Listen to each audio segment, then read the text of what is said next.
How often do you actually question your beliefs? Where did they come from? What do they mean? And more importantly, how are they affecting your life right now? We live in a society, so there are obviously rules we can't ignore. We schedule meetings. We follow street signs. We exchange money for products in stores. These rules make sense. They help us live together without total chaos. But then, there are the rules that no one actually wrote down. Think about how we dress for an interview, or the right age to start a career, or how we're supposed to act in a library. There's no law for these things, yet we follow them just as strictly as a stop sign. We get so used to following these unwritten social scripts that we eventually stop noticing where society's rules end and our own personal beliefs begin. That's how a label from the past becomes a law in our head. Think about the beliefs that were imposed on us at school. That's where we got our first performance reviews through grades. Maybe you learned back then that you're not good at math or not an artist. Now it's been decades. Do you still believe that? That label, not good at math, probably steered you away from certain careers.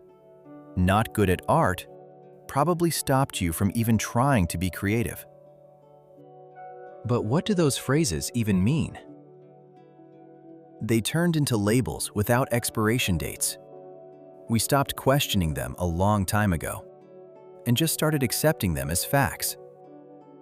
If we pause and think, we see these were just phrases said by regular people who happened to cross our path. Why do we hold on to them so tightly? Why did we stop questioning them? I recently started paying closer attention to the facts in my own life. Since I'm someone who is not good at art, I picked up a paintbrush for the first time since school. The first bird I drew had 4 legs for some reason. It was a whole new species. Someone would probably look at that and say, "See, that's proof you're not good at art." But that made me pause again. Who actually decided what good looks like?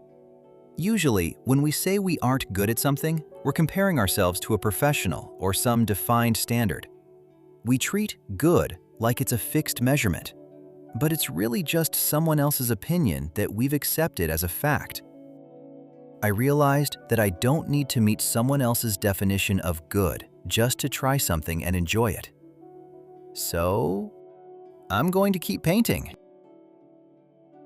These labels show up in all different forms. In my next video, I'm going to look at how they affect our actual health and well-being. But for now, what's something you've believed for a long time that you might want to look at differently?